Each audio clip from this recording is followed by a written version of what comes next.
We never took a penny out of the fund.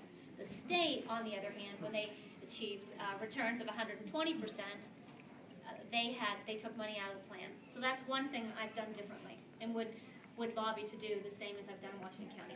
Another is the state has a high number of alternative managers, and those are hedge funds and real estate and a number of things that are just high-risk investments. With the high-risk investments, you generally see a higher rate of return. We haven't seen that in Pennsylvania.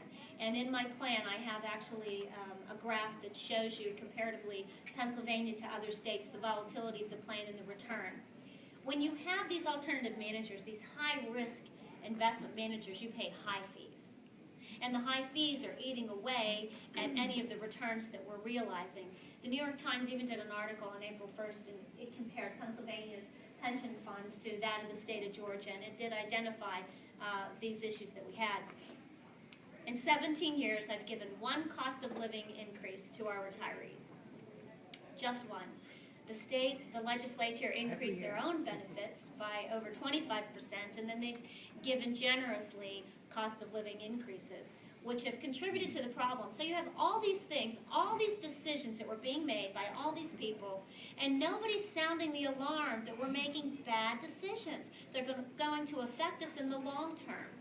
So the state treasurer really needs to be the leader. I'll say it again, the only person on both public pension boards needs to be the leader at sounding the alarm and coming up with a solution to the problem that we're facing right now. The treasurer also has the opportunity to sign off on debt increases for the Commonwealth. Only two elected officials, the treasurer and the auditor general, can sign off on this debt. During Ed Rendell's last term, when he was a lame duck, my opponent signed off on additional debt that the auditor general, who was of the same party affiliation, said no to. That additional debt funded things like the John Murtha Public Policy Center, the Art Inspector Library. So those are important issues because debt affects us all. We see it on the federal level, we're seeing it on the state level, we see it on a personal level. We have to be responsible. We have to ask ourselves the question, number one, can we afford this borrowing?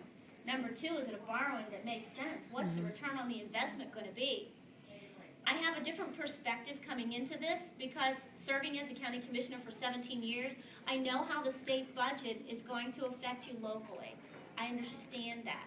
And I can tell you that as I've served, I've seen a lot of waste in a number of programs. And the RCAP program, which had a 279% increase under Rendell in his 8 years, there's a lot of waste in that program. It's a terrific program, and it's done some great things in Washington County, but I've also seen wasteful spending.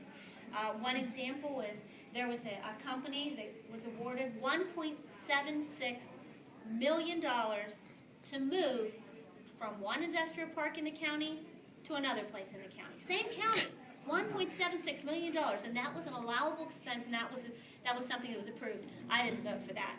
But those are the types of wasteful spending that I'm familiar with, that I've seen. So I understand what needs to be done to get in there and change things. And when a borrowing comes about and it's presented, I understand what those projects are going to do in the communities, good or bad. I understand it because I've been part of it in Washington County. We've had a very healthy pension fund in the county for 17 years.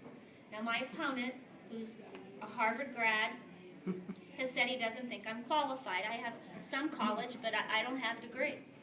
But here's what I do have.